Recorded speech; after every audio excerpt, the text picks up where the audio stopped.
A volatile real estate market has made most people cautious about buying a home. But for the ultra-rich, opulent real estate is a must. These homes redefine the meaning of luxury, with amenities fit for royalty and price tags that restrict these homes to individuals with well over $1 billion.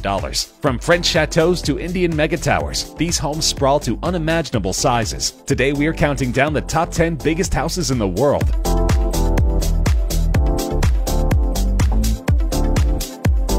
Mukesh Ambani is one of the wealthiest people in the world and holds the title of India's richest man with a net worth of more than $40 billion.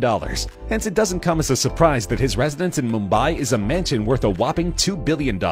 Named Antilia, the Ambani residence is the most sought-after house in the coastal city of Mumbai and is the world's most expensive house according to some reports. The Antilia is so huge and grand that it's visible throughout Mumbai. The gargantuan skyscraper is also a major attraction for its odd and uneven shape. The building reaches 550 feet with over 400,000 square feet of interior space against the Mumbai skyline. Boasting several rooftops and helipads, the structure was designed by American-based architects on 48,000 square feet of land in downtown South Mumbai. The building's construction took 4 years to complete. There are 3 helipads on the roof, an entire floor dedicated to servicing Ambani's many cars, a health floor with a jacuzzi, indoor pool, and ice room for the family to experience snow indoors. Antilia consists of 27 floors, out of which 6 are reserved for parking that can accommodate up to 168 cars. Among many other indulgences, the house has 4 dedicated rooms for hanging gardens, where residents can go to relax. It is certainly an impressive property. The Biltmore Estate is an enormous private home and tourist attraction in Asheville, North Carolina. The main residence is a chateau-esque style mansion built by George Washington Vanderbilt II between 1889 and 1895 and is the largest privately owned house in the United States at 178,926 square feet of floor space and 135,280 square feet of living area. Still owned by George Vanderbilt's descendants, it remains one of the most prominent examples of the Gilded Age architecture. George Washington Vanderbilt II was an heir to the Vanderbilt fortune, which was amassed through steamboats, railroads, and various business enterprises. Construction of the house began in 1889 and continued well into 1896. In order to facilitate such a large project, a woodworking factory and brick kiln, which produced 32,000 bricks a day, were built on-site, and a 3-mile railroad spur was constructed to bring materials to the building site. Construction on the main house required the labor of well over 1,000 workers and 60 stonemasons. Vanderbilt went on extensive buying trips overseas as construction on the house was in progress. He returned to North Carolina with thousands of furnishings for his newly built home, including tapestries, hundreds of carpets, prints, linens, and decorative objects, all dating between the 15th century and the late 19th century. Among the few American-made items were the more practical oak drop-front desk, rocking chairs, a walnut grand piano, bronze candlesticks, and a wicker wastebasket. Today, the estate is one of Asheville's biggest tourist attractions, and the estate is valued at about $300 million.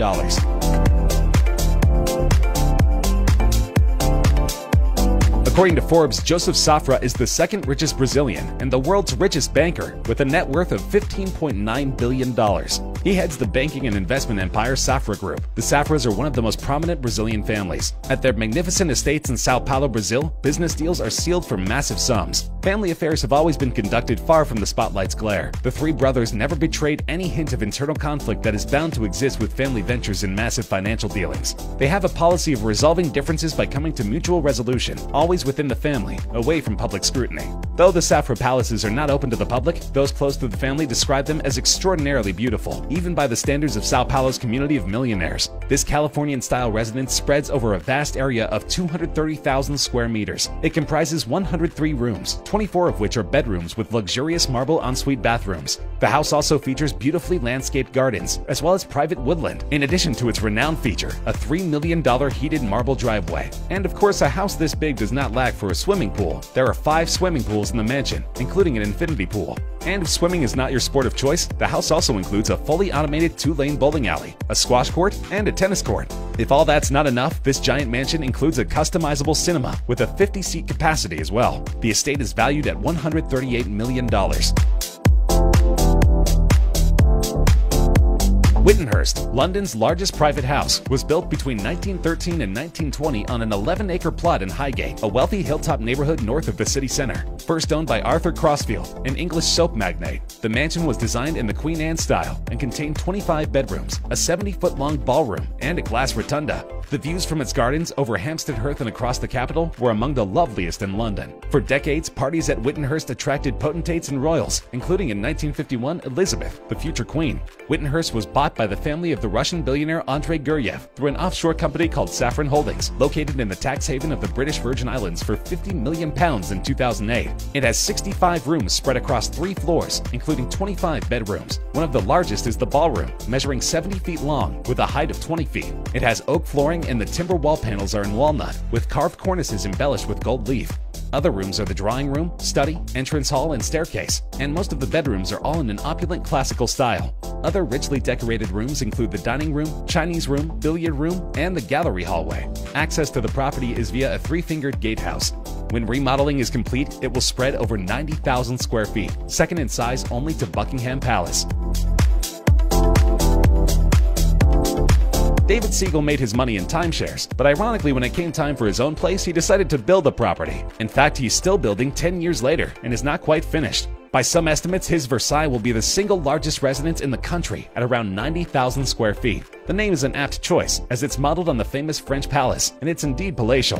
The waterfront estate on a 10-acre Lake Butler peninsula with almost 1.5 miles of shoreline is scheduled to have all the usual bells and whistles. 2 theaters, 10 kitchens, a 20-car garage, 2 elevators, 3 pools, and a bowling alley, indoor roller rink, and arcade, just one of each. The doors and windows were constructed using some of the last remaining Brazilian mahogany at a cost of $4 million. Exterior walls are precast concrete with Pavonazzo marble veneer. The entryway will feature a 30-foot stained glass domed oculus, and the residence will have 10 staff quarters, each with a jacuzzi and a kitchen. The 13-bedroom home is expected to sell for more than $100 million when construction is finally complete. The project will be the 4th most expensive home in the United States. The world's next largest home is Villa Leopolda, located on the French Riviera of France. It has a total of 8 hectares in land, what is equivalent to 8 football fields. The house was built for the Belgian King Leopold II, who paid 1 franc for the land in 1902. In 1915, it became a hospital, and later in 1950, it was bought by Giovanni Agnelli, owner of the Italian car brands Fiat and Ferrari. Later on, the banker Edmund Safra bought the house, but after his tragic death, the mansion was owned by his widow, Lily, which she eventually sold to Prokhorov. Villa Leopolda is currently owned by a Russian tycoon, Mikhail Prokhorov, who bought the mansion for €300 million on August 8, 2008. The mansion is located in the hills of Villefranche-sur-Mer and Beaulieu-sur-Mer, a few kilometers from the Mediterranean city of Nice. It has a garden of almost 8 hectares, with different olive, lemon, and orange trees that require more than 50 full-time workers to take care of it. The mansion, amongst others, has a room of 400 square meters and 12 pools. The main house contains 19 deluxe rooms, 14 bathrooms, antique furniture, and terraces. You can also find sports courts, a bowling alley, and even a movie theater. As expected, it also contains valuable marble and old period artwork. It's been featured in many TV shows and has appeared in Forbes magazine, as it's considered one of the most important properties in the history of Europe. House shopping millionaires can almost always have their pick when it comes to real estate, whether it's a sprawling Georgia manor or space in a ritzy DC suburb. But a new mega mansion recently hit the market with a price tag only the super rich can afford, $500 million. When it goes on sale, it would become the most expensive home in the United States, eclipsing the Chartwell estate, known as the setting of the Beverly Hillbillies, and currently on the market for $350 million. Sweeping in every direction is a panoramic view of Los Angeles and the Pacific Ocean. Beneath the main building is a gargantuan glass and marble residence with moats, 4 swimming pools, 20 bedrooms, a nightclub, a bowling alley, a cinema, and walls and ceilings made of jellyfish aquariums. The developer bought the lot, which included a 10,000 square foot house, for $28 million in 2012. 6 years and lots of bulldozers later, a 105,000 square foot behemoth fills the site. LA has since tightened building regulations, so another home on this scale is unlikely. This was a huge gamble for the developer, and 7 years later he still hasn't found a buyer. However, the one is certain to be someone's dream home someday. At 1 billion Chinese yuan, or $149 million, this mansion is the most expensive home ever sold in mainland China. The 1,663-acre estate is named Taohuayuan, which translates to Utopia, or Peace Blossom Land. Located on a private island on the city of Suzhou's Dushu Lake, it comes complete with 32 bedrooms, a cavernous wine cellar, a lakeside swimming pool, and breathtaking gardens, modeled on a UNESCO World Heritage Site. This record-breaking home is surrounded by Dushu Lake and covers a staggering 1,663 acres. Traditional Chinese landscaping gives this 3-year-old home a heightened sense of age and grandeur. All 32 bedrooms are south-facing for optimal sunlight. The 72,441 square foot mansion took 3 years to build, and all brickwork was handcrafted by Changshanbang traditional architectural and building workers. The interior is equally as spectacular, with a beautiful wine cellar which looks large enough to store a lifetime supply of alcohol. Because of China's privacy laws, no one knows exactly who owns this incredible mansion, but it's certain that they have money to burn.